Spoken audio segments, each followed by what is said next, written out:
That's better.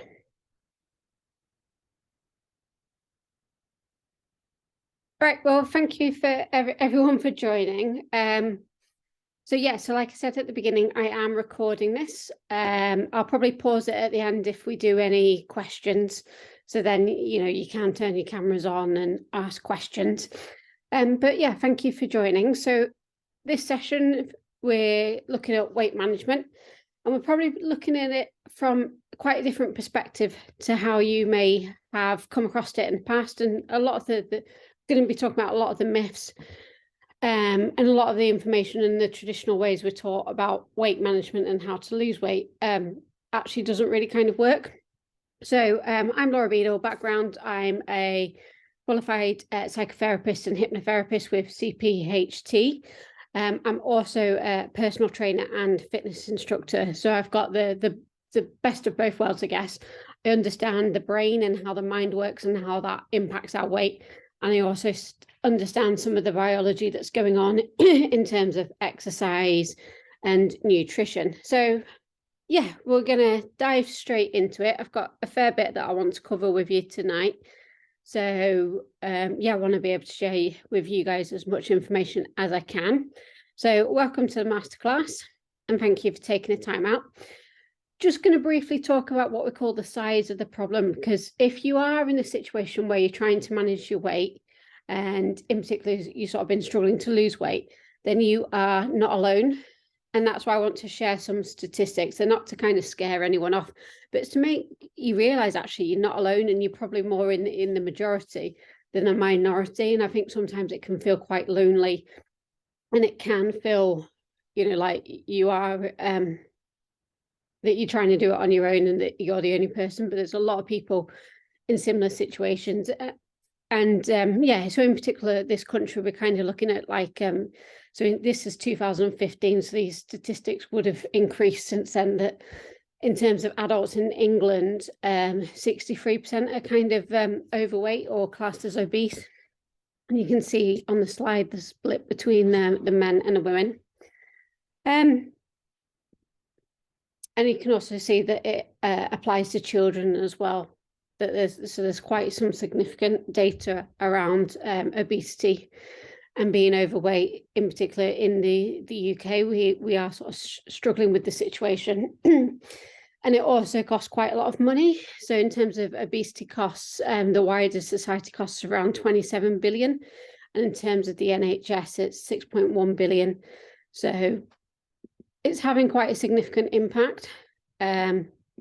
There are quite a lot of people that are struggling, and we'll come on to that in a minute. But the reason being is that actually a lot of the information out there doesn't really help, isn't really the right information, and people are sort of following the wrong paths and therefore not getting the results. So in terms of some more numbers to share with you, 19 is the average number of days that most people can stick to a new diet, which is why, diets don't work, because they're not sustainable. And if you want to lose weight, it's about finding something that is sustainable. In terms of adults, 55% of adults in the UK try to lose weight each year. So again, if you're in a situation where you are trying to lose weight, you're not alone. It is, a lot of people are constantly on some kind of diet, on some kind of mission to lose weight. Yeah, and on average in the Western world, we've gained a fifth of our own body weight in the last sort of 50 years. So as society's growing and we're getting older and progressing, it is increasing. So we do have a bit of a problem going on. So why is it so hard? Weight management. Why is it actually so hard to lose weight? Because we're taught that it's easy, right? So we think that it's easy. So we're taught that the simple equation is eat less, move more. And I'll be honest, as a personal trainer, this is what I used to teach my clients. It's basic maths. It's calories in versus calories out. So if you want to lose weight, reduce the calories and move a bit more. So less calories going in, and make sure you sort of utilizing more calories. But actually, we'll realize that that's not true and not the right method. So why is it so hard? And how can you sort of go to something like Slimming World for a year and do great, but then 6 months later, you're heavier than when you started, when you first signed up to that diet plan, whether it's Slimming World or one of the others.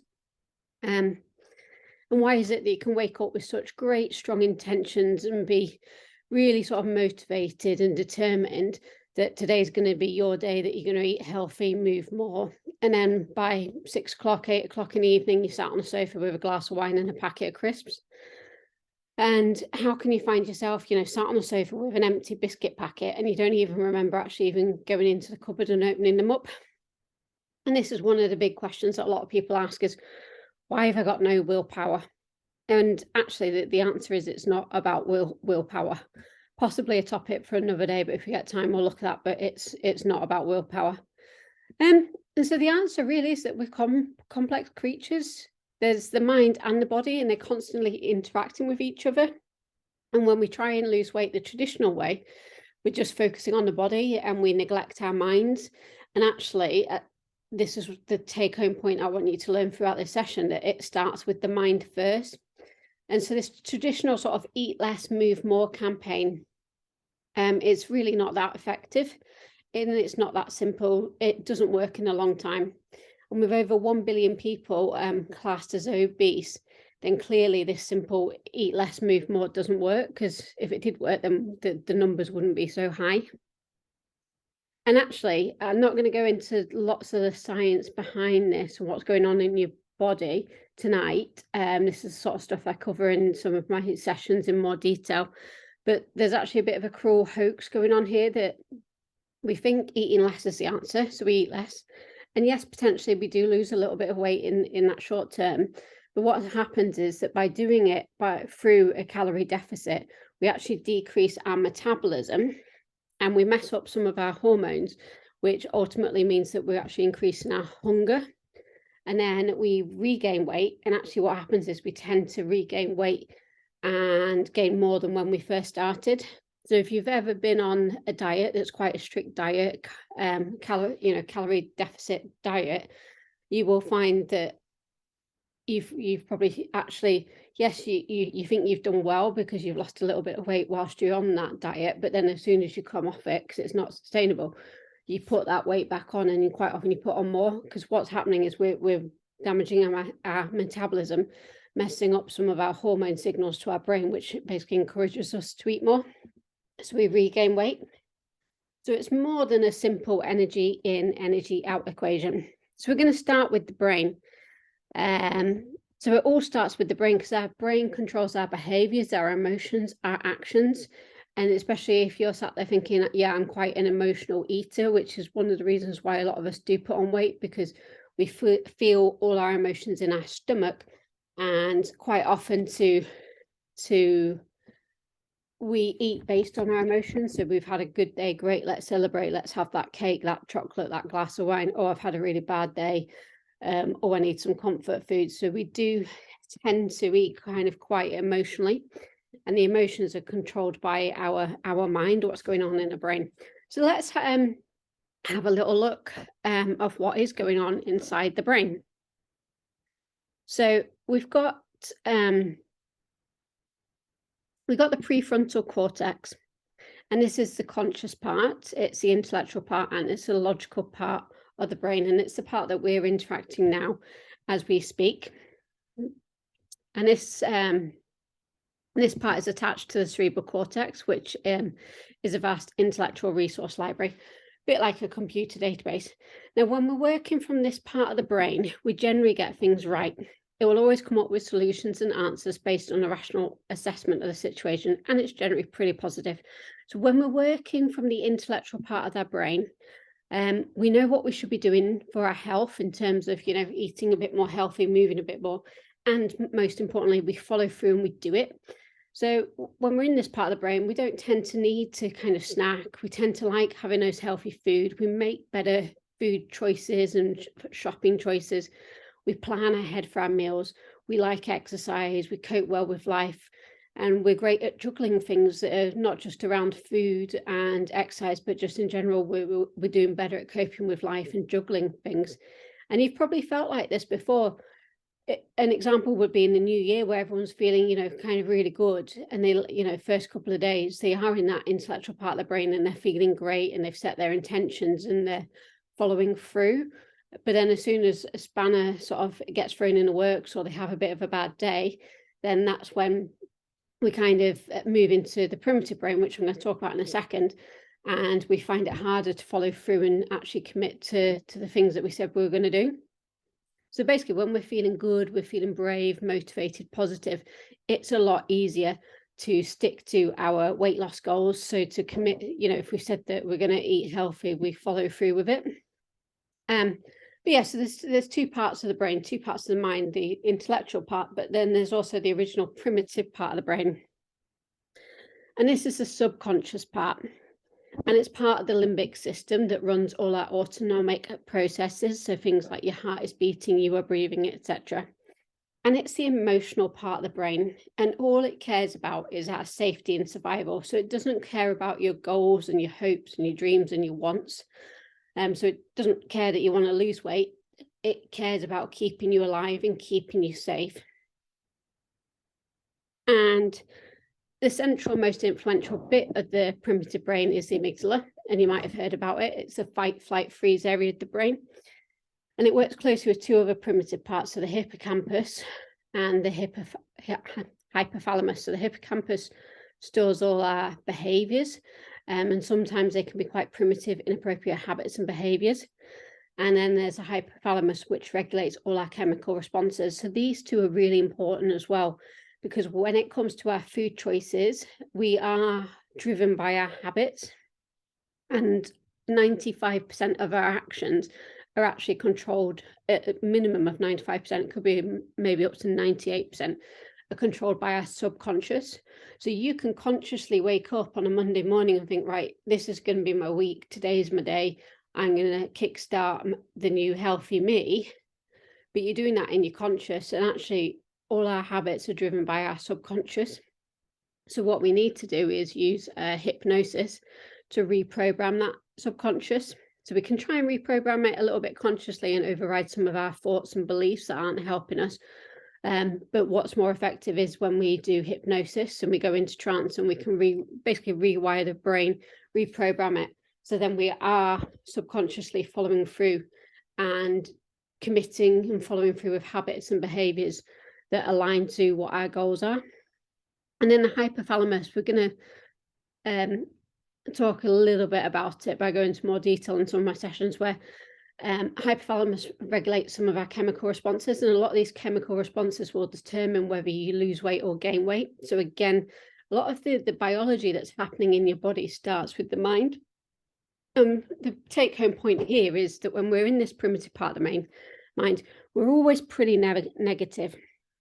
So it sees everything from the worst possible perspective, and it's always looking out for danger, and it can't come up with answers, like new answers, and it can't come up with new patterns of behavior. So it'll always refer to previous patterns of behavior. So a great example would be that, you know, you've had a bit of a bad day. So maybe you had a bad day at work or something, and then you get home. That day you'd committed to kind of eating healthy, but you get home, when you're in that primitive brain, and that primitive brain will be saying to you, oh, I know what happened last time when you felt like this and you felt really lousy and you had a bad day at work. You sat on the sofa and you had that glass of wine and that chocolate, and you felt a lot better for doing it. And so you've got those stored habits and behaviors, and the brain will encourage you to do that. And that's why, again, it's not really down to willpower. It's these pre-programmed habits inside our brain.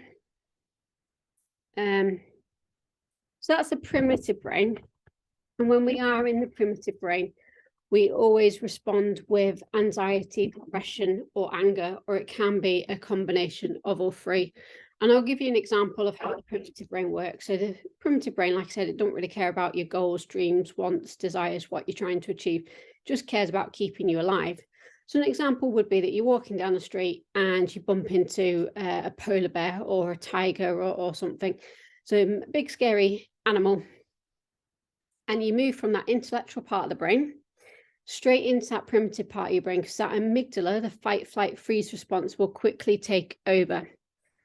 and you will get hot, you'll get sweaty, your stomach would churn, and basically you'd be off like a shot. Now, in that situation, that response would be correct and you'd be pleased.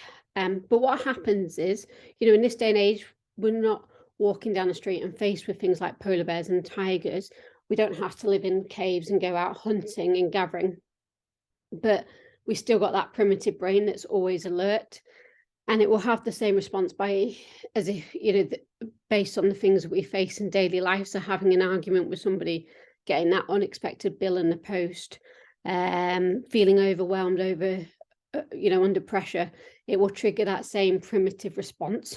So the brain thinks that you're in some sort of danger, and it will respond. And when it does respond, it responds with either anxiety, or stress, or some kind of depression or anger, or a combination of all three. And if we think, so we still got this primitive brain, and we're still, if we think back to evolutionary times, when we were hunters and gatherers, we didn't know where our next meal was coming from. So when somebody did turn up with some food, so they'd gone out and they'd come back with most likely some kind of animal, you're not going to sit there and go, oh, I didn't really fancy that tonight. No, the brain in those times was conditioned to eat all the food, because you didn't know when your next meal was coming from. It was always kind of quite conditioned to looking for things like sugar and fats as well, to give you that burst of energy to escape any kind of dangerous situation. So to an extent, we're kind of preconditioned to overeat, but and override this satiety signals, because the last thing you want to do is turn away food, and then you don't know when that next meal is coming from. So we are preconditioned. However, on the plus side, in these times, people lived in tribes, and it was really important to stay part of a tribe as part of your survival. You could, if you were to leave a tribe and try and go it alone, it really struggle in terms of survival.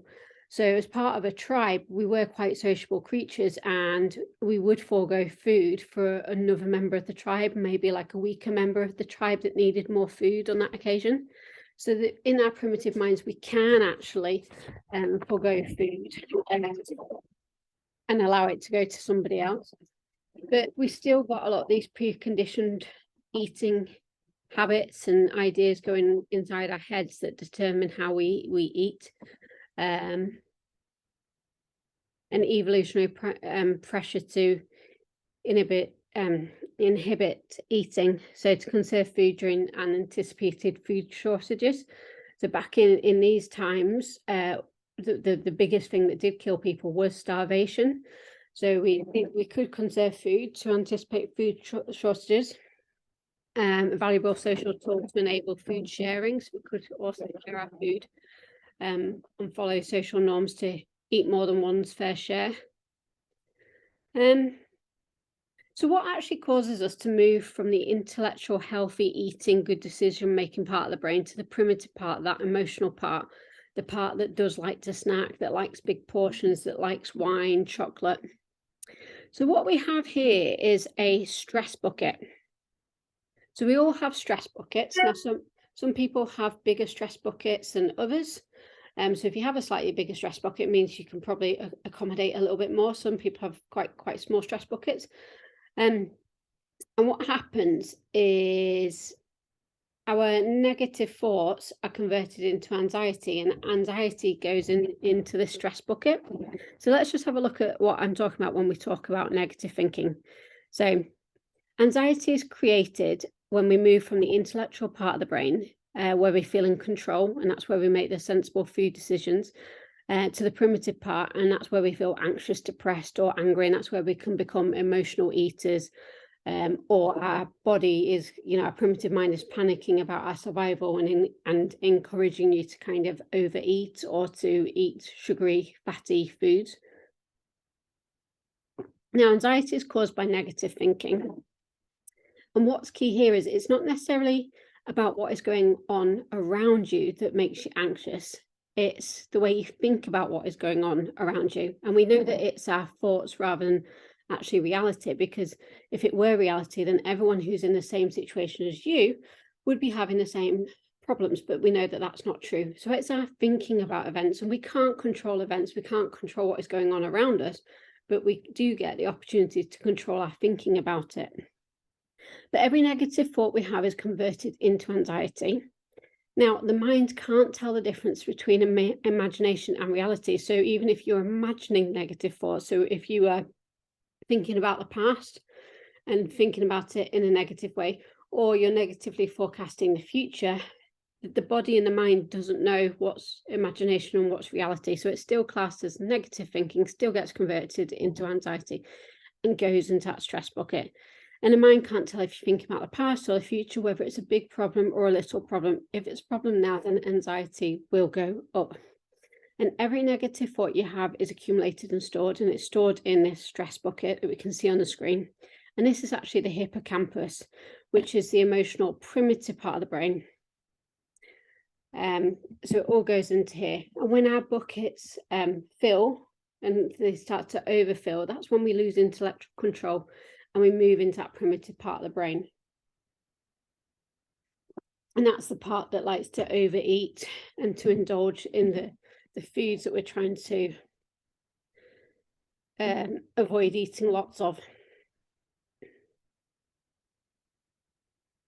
So what can we do about it? So the first thing we need to do is restrict the amount of negative thinking that we are doing and restrict the amount of anxiety that's going into that stress bucket. So we need to try and reduce what is going into the stress bucket to start with. But we are human, so we will have stress buckets and we will have stuff going into that bucket. So what we also need to do is find tools and strategies and methods to empty that stress bucket.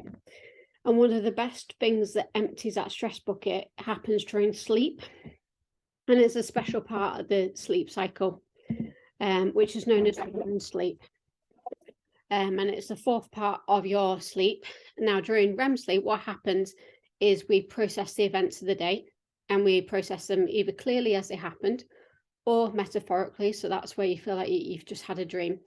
And what we do is we strip away the emotional story behind the events, and we just strip it all away. So it just becomes a narrative story, and we move it from the primitive part of the brain into that intellectual part of the brain where we're able to get more intellectual control. So an example would be that if you've had an argument with somebody and you go to bed and you're still thinking about it and they've really upset you and annoyed you and you can't stop thinking about it, but you go to bed, during REM sleep, you'll process those events and you'll strip away all that kind of emotion. So all that anger and annoyance gets stripped away.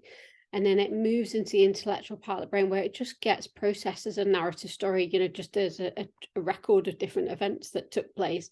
And then you find yourself waking up in the morning, having either forgotten about the event or thinking, why did I let that person upset me so much? And that's when we find that we've emptied that stress bucket. So during REM sleep, we empty the stress bucket. And sleep is really important. And I'm going to talk about sleep in a bit, but in terms of sort of managing your mind and helping to reduce anxiety, stress, depression, and anger, sleep's really important because of that special part of REM sleep. But sleep also has an impact on our weight. And some of the best ways to empty the stress bucket is what I talk about, and we call it the 3 Ps. So it's positive interactions. That's having positive interactions with friends and family.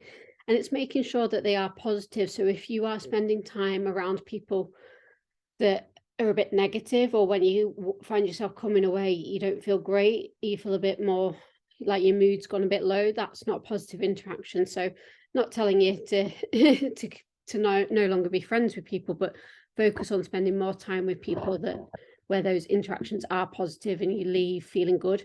Positive actions. So it doesn't have to be formal exercise, but some kind of positive movement, whether it's going out walking. And again, it needs to be positive. If you're forcing yourself to do some form of exercise or activity and you're not actually enjoying it, that's not positive, and that will actually be more detrimental. So find something physical that you do enjoy doing. And like I said, it doesn't have to be formal exercise. It could just be some kind of movement that you enjoy. And then the positive thoughts. So this is really key, but probably out of the 3, the thing that comes a bit last and the thing that takes us a bit longer to get in the habit of being able to do, because it is harder. So it's positive thoughts. And it doesn't mean living in a Pollyanna world and you pretend that everything's glorious and fantastic. But what we do is we do spend too much time living in a negative world, either negatively thinking about the past or panicking and worrying about the future negatively. And that in itself isn't reality either. We're negatively making up all these stories and making ourselves not feel so great. So we need to focus on identifying when that happens and trying to change the thoughts. And then we also just need to spend more time focusing on positive thoughts. And two of the tips that I'd give you here to help you do that would be to write a journal, and or it doesn't even have to, you don't even have to write it, but it is more effective. When you wake up in the morning or before you go to bed, name 3 things that you're grateful for. And that automatically helps you get into that intellectual part of the brain and you start feeling more positive. And another would be name 3 things that have been good about your day. So what's been good? And they don't have to be big, massive things. They can be small things. But think about things that you're grateful for and things that have been good about that day. And that will help you. So yeah, so if we can reduce what's going into that stress bucket in the first place, and then accept that stuff will go into that stress bucket, but equip ourselves with the tools, and then we can empty that stress bucket. And this is a sort of stuff that I do when I'm working with clients, that I give them the tools and help them to be able to do this. And we also support a lot of this with hypnosis as well. It helps to, the hypnosis can recreate the REM sleep and help empty that stress bucket as well. So yeah, and when it comes to weight loss, it is really key to understand that there is no magic wand.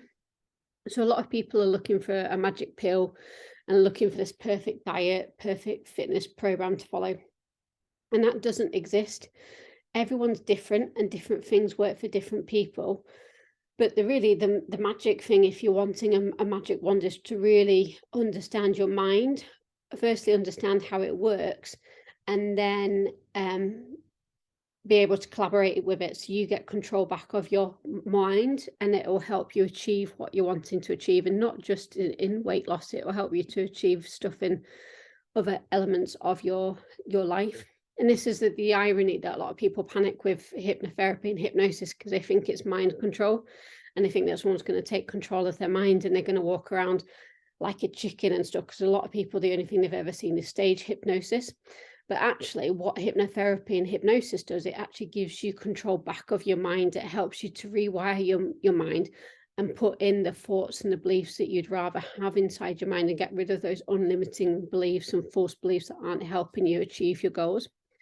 And really the key thing is also to think about your happiness. So a lot of people think losing weight will make them happy, but it's the other way around. What you need to do is focus on your happiness. And then a nice side product, byproduct will be that you actually lose weight, as well as a lot of other stuff. So losing weight doesn't make you happy, but being happy actually makes it possible to lose weight. So it starts with the mind, and there is a massive mind-body connection. And there's not enough time to go into detail on these things. And this is the stuff that I teach and go into a bit more detail when I'm working with clients, whether it's one-to-one or on a group session or one of my online programs. But these are the other things that all impact the bottom line when it comes to your weight. So if you're trying to manage your weight and if you're trying to lose weight, then these have a big impact. And so it's more than just exercise and following some sort of diet. So your metabolism is really key, and it does slow with aging. So you do need to alter your diet, and you need to alter your exercise to match that. So what you could have done when you're in your 20s, you need to do different stuff when you're in your 40s, 50s. Sleep. So we talked about sleep in terms of reducing stress and empty that stress bucket. But there's sleep has a massive impact on your weight. So much so that actually, if you have something like the statistics are, I think something like 4 consecutive nights of 4 hours or less sleep, you're more prone to actually gaining weight. So if you're not getting, we normally recommend sort of maybe 7 to 9 hours sleep. And it's not always about the hours, it's about the quality of sleep as well. But sleep has a big impact. And again, so if you're looking to lose weight, actually kind of quite a nice simple thing that you can do is fix your sleep routine. Rather than going on some really extreme diet, focus on your sleep and you'll see that you get better results. stress. So stress really does have a key. It has impacts on your mind and will impact whether you know, especially if you're an emotional eater, and encourage you to eat more. And it also, stress releases cortisol, and cortisol makes it hard for you to lose weight. It helps you to sort of hold on to that fat, and actually can also sort of increase your body weight. So if you're under a lot of stress and you're overproducing cortisol, that is going to make it really hard for you to lose weight. So again, it starts going back to your mind first, because that will help you to manage your stress. And in actual fact that, you know, especially if you're sort of 40 plus, doing things like HIIT exercise, you know, I love HIIT and I still encourage it, but actually things like HIIT can produce quite a bit of cortisol. So it's not something that you want to do lots of, maybe like once a week. There's other forms of exercise like weightlifting that would be more appropriate. Hormones, and these are so key. So insulin, leptin, ghrelin, and they all control whether you're hungry or not, and whether you feel full or not. And again, when you go on extreme diets, we mess all these hormones up. So all the messages go into our brain get messed up. Like you saw in that one of those first slides, when I was saying that actually when you lose weight, it messes up your metabolism, and it actually encourages you to overeat because you're more hungry. Brain chemicals, so things like dopamine, serotonin, they're all great for our bodies. We want dopamine, serotonin, and there's things, tools, strategies that we can do to make sure we're releasing the right brain chemicals. So hypnosis is one of them, meditation, mindfulness. Those can help us to release those positive, happy hormones, which help all the stuff that's going on inside of our body. And also from a, you know, an emotional eating kind of point, they put us in a more positive intellectual part of the brain, where we're going to be following the more healthy options. Menopause, that has big impact on our weight. So again, you have to sort of change your diet, change your exercise, gut health. And then moving away from more the stuff that goes on inside your body, it's stuff that's happening in society.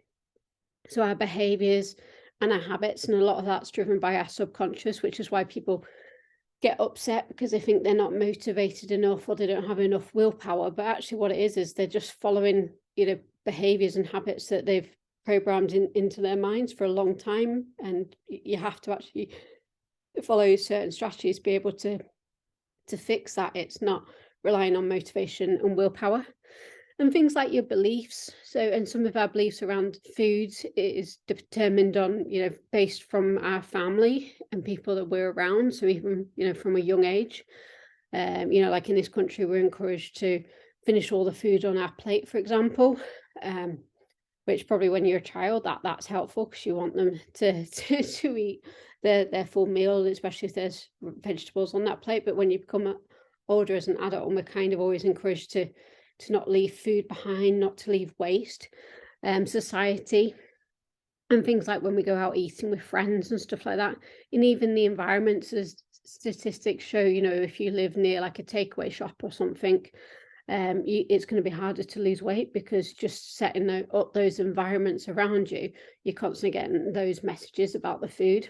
And that's why environment's really key. So if you do want to lose weight, you know, that's why you probably heard me in the past recommending something that a lot of people talk about, is that, you know, they'll hide their snacks and their cookies and all their sweet stuff outside. So if you open up the fridge, you see the healthy food first. You're not seeing all the naughty food, and they try and keep them in a cupboard so it's like out of sight. So your environment does have a big impact. And then there's things like emotional, psychological.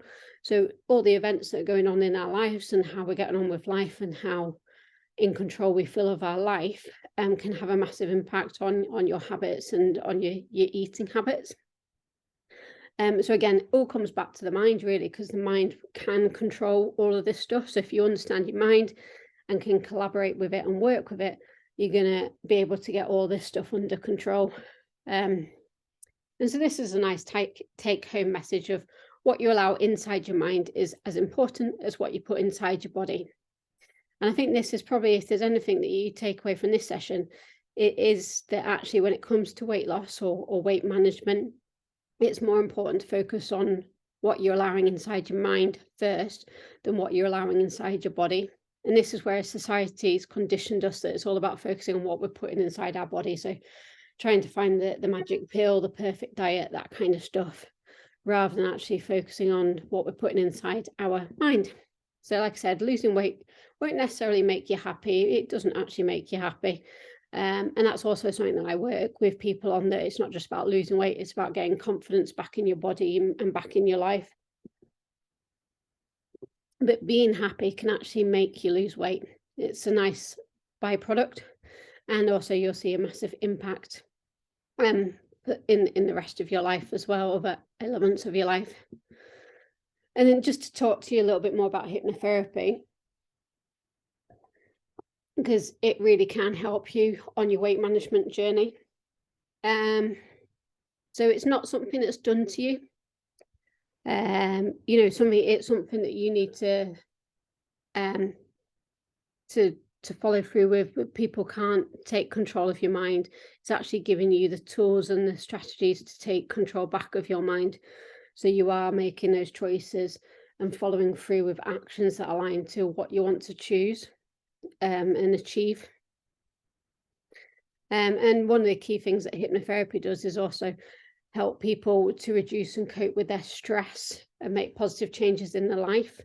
And a lot of weight gain comes from emotional eating, comfort eating, bad habits, inappropriate relationships with food. And that's where hypnotherapy helps enormously. It can break all that down and really turn all of that around.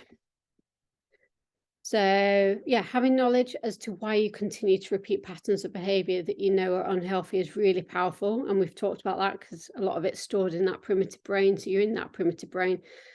The hippocampus, you know, is you're following your subconscious and these stored habits and behaviors, but we can, you know, reprogram them. So yeah, just to kind of finish. So hopefully this session has given you some food for thought and some great stuff that will help you. But if you want more help, then I work with people on a one-to-one. I also do group weight loss classes. Not got any scheduled for the next couple of months. So they're normally live, but I won't be doing any of them for the next couple of months. But what I do have coming out in April is an online weight loss program. So it's all online. And if you're interested, you can join my VIP list. What I'm going to do is send out a replay with this video, and I'll give people the option to let me know if they're interested in finding out a bit more about the online weight loss program. So yeah, hope you found that really useful. And definitely when you reframe your mindset and you realize that exercise is more than weight loss, it's about nourishing your mental and your physical health, then it is about punishing you. So yeah, that's the end of today's session. I hope you found that really useful. Like I said, I will send out the replay, so I'll be doing that over the next couple of days because there's a lot of information shared, so it might be something that you want to replay. Also, feel free to share it with other people as well if you think it will benefit a friend or a family member. And yeah, I'm going to stop the session now. Thank you very much for your time. Thank you for joining. And I hope you found that really useful, and have a good evening.